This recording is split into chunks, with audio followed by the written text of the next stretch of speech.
I just make my case, drop mic when I'm done. One more can I say, not bite, turn my tongue. I don't like the taste. I'm on and I'm on and I own my opponent. I'm always in the zone, need a zone, out of zone, and then we could get it poppin'. Pick the topic if you watchin', skipping Shannon, skip the hoppin', took these sports and made them pop it. All right, undisputed. Good morning. Welcome to Undisputed. I'm Jenny Taft. Happy Friday, guys. I'm with Skip Bayless and Shannon Sharp. How we doing? Doing good. Skip, how you doing today? Oh, I'm always doing better than you're doing. Yeah, thank you. You know, today is the anniversary of one of the most iconic speeches ever given, the I Have a Dream speech. Is it really? Happened 57 years ago today. 1963. And which led to the Civil Rights Act. Civil rights in 1964. Okay. So those that say protesting doesn't work, it does. I think I heard that from Bruce Arians yesterday, and I did not agree. Exactly. Thank you for the reminder there, Shannon.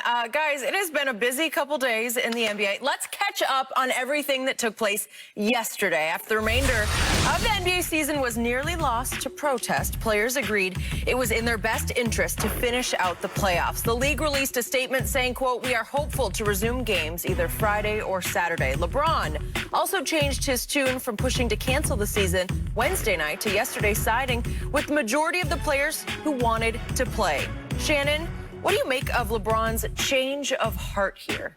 I believe LeBron James always wanted to play, but I believe LeBron James wanted to exert the maximum amount of leverage. He wanted to exert being LeBron James because he's tired of symbols. He's tired of slogans. He's tired of hashtags. He doesn't feel that the people that are in power, that has more power than him, that has the contacts, the reach, the outreach, are doing nearly enough. And they think by putting Black Lives Matter on a court or putting Black Lives Matter or say her name and all those things while not reaching out to the DAs, while not talking to the mayors, while not talking to the Congress people in their community and that they can reach and have contact to, that's going to go directly to changing these police policies. They're not doing enough. So LeBron James says the one thing that I can do to exert my pressure on you is to take my talents. And maybe Kawhi and Doc Rivers, if we take our threaten to take what you want away, well, maybe you'll act right. And I believe that's what LeBron, I skip because he's put too much time in this. LeBron knows he's closer to the end than the beginning. And when you realize that, Skip, you look at things totally different. The things that you thought about doing in your 20s, you don't think about doing it, especially when you're talking about a career. It's not like a doctor where he's going to be doing this 30 years. He's going to be a lawyer. He can do this for 30, 40 years. That's not how sports work. If you're fortunate, you get your 10 and then you go from there. He's at 17. So we know, like, to think that he's got a couple of more years, good years to go, but he doesn't have 10, 15 years. And he wants to see changes. And he's like, owners, we appreciate you giving money to the community. But what we need you to do is to reach the people that we know you can reach that can enact policy changes, that can do something with these this policing. That's what LeBron wanted to do, Skip. I don't believe LeBron for 1 second wanted to sit out after he spent a lifetime trying to get in this very position. But I also believe that he spent a lifetime once he became an adult and saw what was going on. He wanted to change it.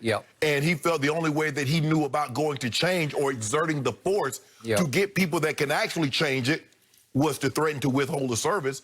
And I have no problem with him doing that.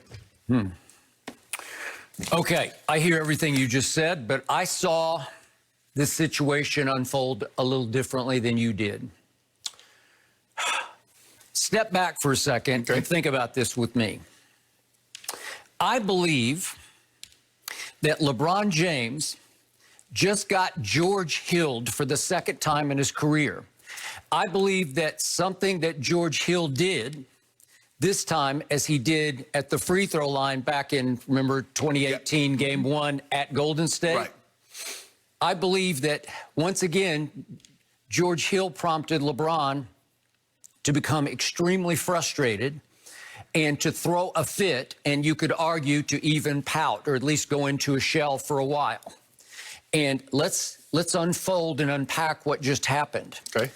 George Hill has become the sort of emotional leader of the Bucks. He's obviously not the best player. You know who that is. and that guy is Defensive Player of the Year and looks like he's going to win the MVP. But it's the out front spokesman for this team over the last couple, 3 weeks has become one George Hill. Am I right about that? Correct. So it was reported that the Bucks had a raging internal debate in their locker room leading up to that scheduled game at 4 p.m. Eastern against the Orlando Magic, who had no idea that the game was about to be boycotted, so they're out there ready to go. Correct. They are warmed up, ready to tip it off in 5 minutes. Right. Behind the scenes, LeBron James and Chris Paul had been working for an organized, unified, all-NBA boycott of, I don't know how many games, I don't even know what the plan was, but they had a plan in place that they had discussed. Right. And I'm assuming that George Hill, as sort of the leader of the team in the bubble, when it comes to racial justice, was somewhat aware of that plan, somewhat aware, because they wanted to go all together, have one big unified media session, led by who? The man who should have been leading it, LeBron James, who is the voice of the NBA when it comes to racial justice, who has been for, I don't know, 10 years more. That man, LeBron James, right? Yeah. Who is the head of the Players Association? Obviously, it's Chris Paul.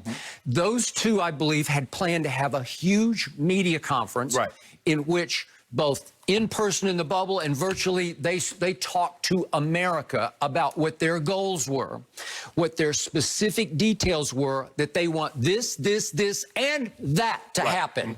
And they had it all planned out, and it was poised to go. And all of a sudden, something happened out of nowhere, blindsiding everybody, including the Magic and the referees and everybody involved. Every NBA executive was completely blindsided all the way to the top, to the commissioner, by what George Hill, it seemed, had sort of emotionally driven the Bucks to do. And they all admitted they were going back and forth. There was a whole lot of disagreement in the locker room. Should we, shouldn't we? Should we, shouldn't we? Very split over it. And at the last second, they finally said, okay. George Hill's point was, our hearts were not in playing basketball. It seemed irrelevant to us at this point. Okay. So they broke ranks, and they preempted LeBron and Chris Paul. Boom. They decide to boycott, and it was shockwaves across the country because, as you know, it was a ripple effect throughout sports all night long. Right. Well, it was heavily reported that LeBron James was not happy with that, and I don't think Chris Paul was happy with that either. So all of a sudden, within...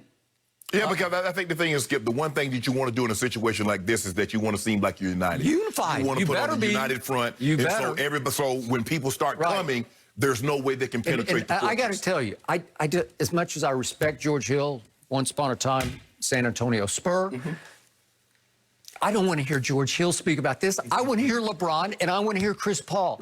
They've been at this for a long time. George Hill sort of came out of left field on this. No offense to him, but he and Sterling Brown spoke at sort of a mini media session, remember, in the hallway outside the locker room after the game? Yes. And they had spent the 2.5 whatever hours that the game would have taken to be on the phone with lawmakers up in Milwaukee, up in the state of Wisconsin, right? Okay, all great. And we applauded them. I think the world applauded the Bucks, right? Okay, that upstaged and preempted what LeBron and Chris Paul had working on the back, you know, behind the scenes. But it was about to be in front of the scenes. And we're hearing George Hill talk about it, and we're hearing Sterling Brown, and I'm thinking, well, they're qualified only because this happened in their town.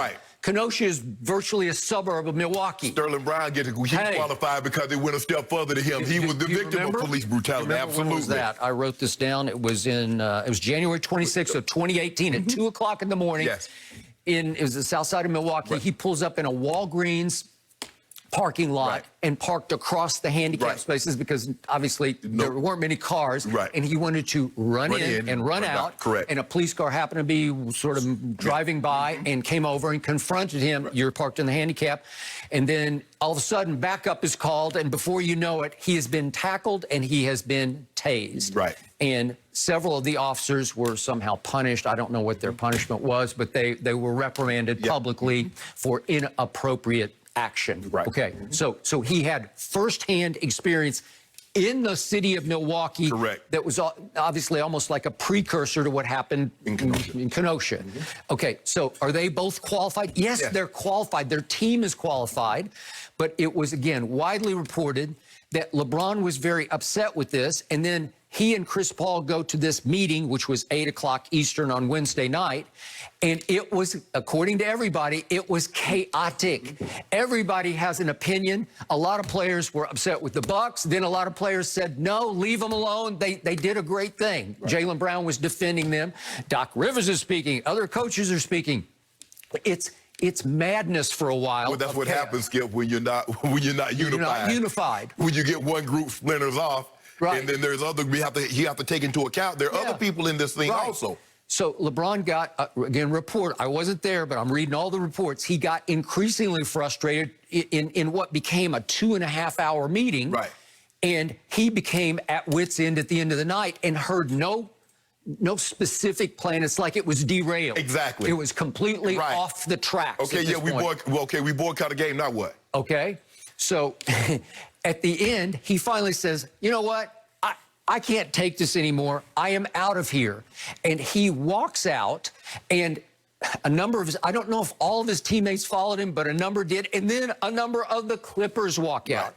And then I believe someone from LeBron's camp told someone in the media that, hey, the Lakers and Clippers are prepared not to play. They're ready not to play in the playoffs. Our Chris Haynes, who we have on the show a lot, TNT, Yahoo, we had him on yesterday, and he was up front saying, I just don't believe they don't want to play. Right. Like they're going to sleep on it, and they're about to have another meeting at 11 a.m. Eastern yesterday.